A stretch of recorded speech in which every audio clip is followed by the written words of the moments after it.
Joe Flacco to the Bengals. Kevin Stefanski said yesterday he's not decided who will be the backup to Dillon Gabriel Sunday against the Steelers. Remember, Bailey Zappi is on the practice squad. He'll compete with Shedeur Sanders for the QB2 position. Here's what Stefanski said about trading away Flacco. The Joe trade took us by surprise. That was not something that we saw coming. You know, they called us, and it happened very fast and happened not too long ago. So still working through all roster type of things. Young players, I'm always thinking about last week making the change to Dillon. You have to think long and hard about that because these are young players that you're so invested in their development. So I'll let the week play out and make a decision later on that.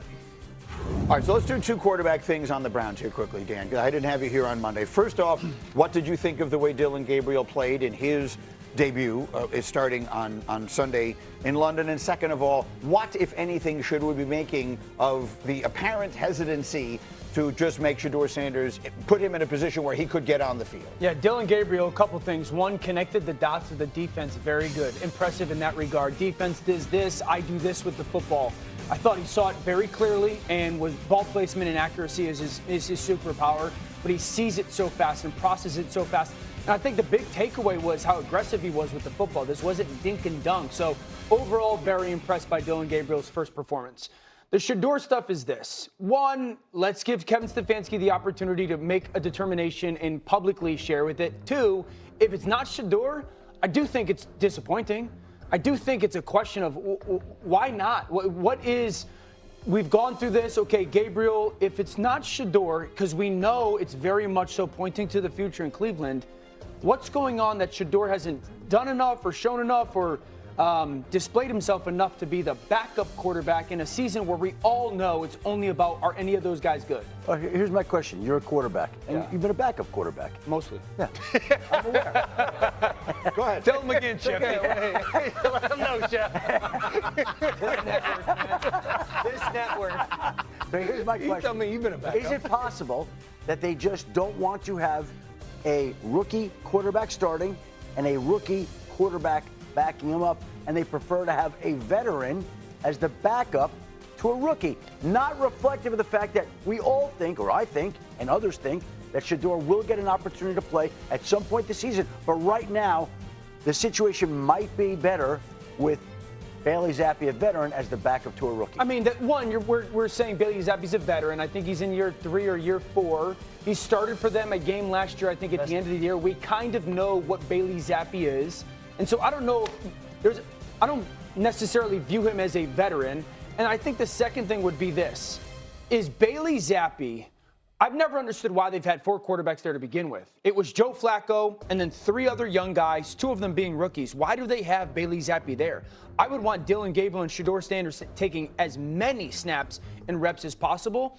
I don't think that Bailey Zappi being there is this veteran presence that solidifies it. If Dillon Gabriel went down, I honestly would, if I was the Browns, I'd want to see what Shedeur has. 100%. And maybe that's eventually what will happen. But let me get off that because, look, it is what it is. I mean, Shedeur Sanders maybe at some point will get on the field. We can just keep talking about it. But they play the Steelers this weekend. I want to put up, if I can, Cindy, B18.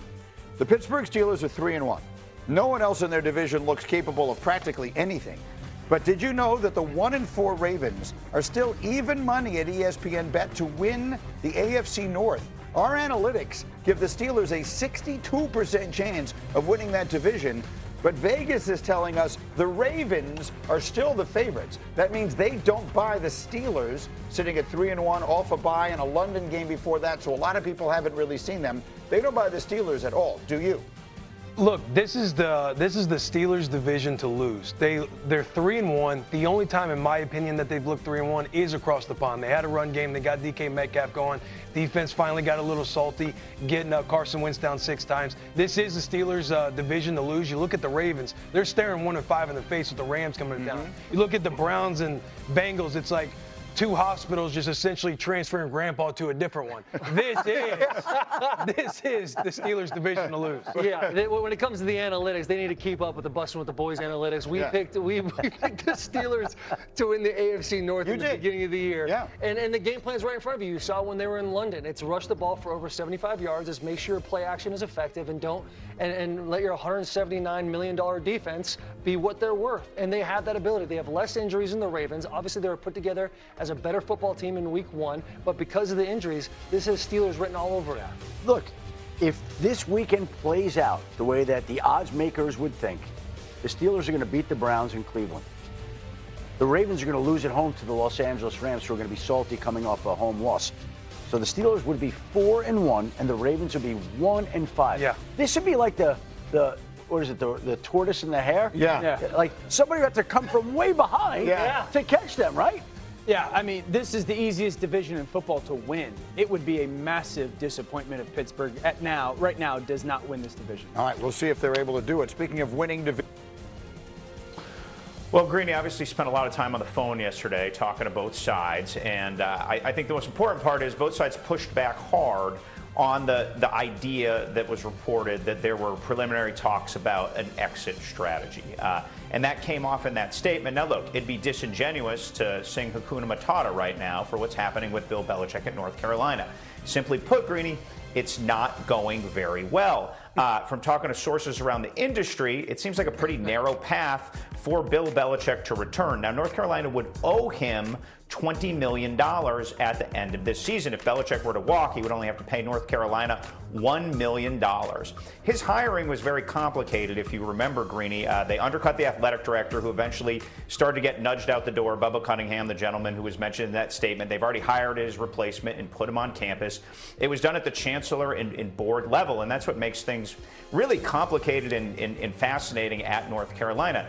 The highest levels of the university brought in Bill Belichick to produce a winner. And right now, in the 25 major NCAA categories, North Carolina ranks in the top 50, 5-0 in one of them, and that's red zone defense. They're the worst offense in the ACC. And simply put, Bill Belichick and Mike Lombardi have not built a good college football team. If Belichick were to return, one thing's certain, the whole operation would look a lot different. The staff would look a lot different. The front office would look a lot different. They need different results right now at North Carolina. They're not a good football team. All right, Pete, stay with us if you can. I want to bring the group out here, but I'd like you to help us fill in any blanks that we get. Schefter, I know you've been working the phones on this a little bit as well. What can you add? Listen, there's a lot of chatter out there right now, and I've been told, again, that they don't believe that, what's floating around out there. Now, I'm not in the college football world. Pete is. I think that we're talking about a lot of different things here. And Pete talked to me this morning about a talent issue. And Pete, you didn't refer to this. I want to bring it back up and ask you, what did it say to you this summer when North Carolina lost 2 key players to Ohio State and another school? Penn State, Adam. Yeah. So amid the spring of Belichick, where the Us Weekly headlines were flying around, a couple on-field tells I think got missed in the discourse about Bill Belichick in North Carolina.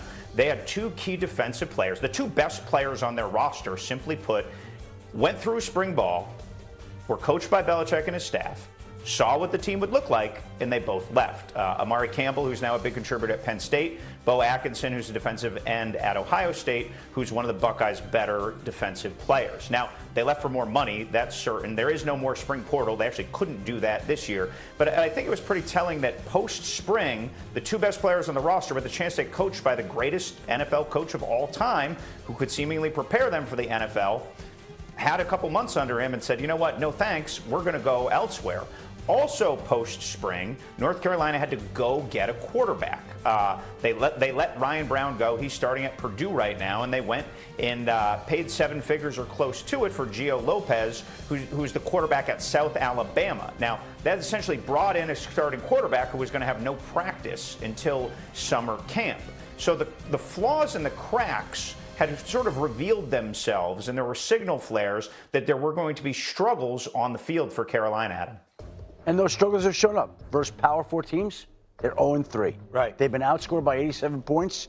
They've been outgained by 687 yards. They're missing talent. And we could talk about all these things. So the fact of the matter is, I think it's Bill Belichick coming in, Mike Lombardi coming in, adjusting to a new environment, trying to procure talent. There's not a lot of talent there, and it takes time. If they get that time, if they want that time, to make these things happen. Get in here, Bustin' guys. What do you think of all this? I think where there's smoke, there's fire. There seems to be a lot of smoke, and people had so many questions of how this would work out with Bill Belichick in North Carolina. I think those question marks are not only getting loud, it seems fair to say they're starting to get validated. Yeah, just watching the dominoes following through this process. He has the ending in his career he does at the Patriots. Then there's the ring camera saga. Then he gets a young girlfriend. He's doing cheerleading poses at the beach. It's been a distraction after distraction after distraction. And then they pull him into North Carolina, and you watch the behind the scenes of this like 60 minutes type of interview they do. It's like if it walks like a duck and quacks like a duck, it seems to be a duck in the voice. Yeah, it just feels like the beginning of the end. But it is shocking if that is the case that Coach Belichick seems to like accept failure of it. I mean, this is a guy that is the greatest coach in the history of the NFL, arguably. He's had one winning season since 2019. Right. Pre-COVID. That's very surprising. And so, to Taylor's point, you've had the at least the reports of the New England stuff and the Drake May stuff, and then letters to donors that this is a rebuild, but that's not really the case in college football because of the portal and NIL, so that's not that often the odd behavior that he's talking about off the field. Parents of players talking about it being toxic. And then the play on the field. And I was one that thought this would work, but it feels like the beginning of the end. It feels like both sides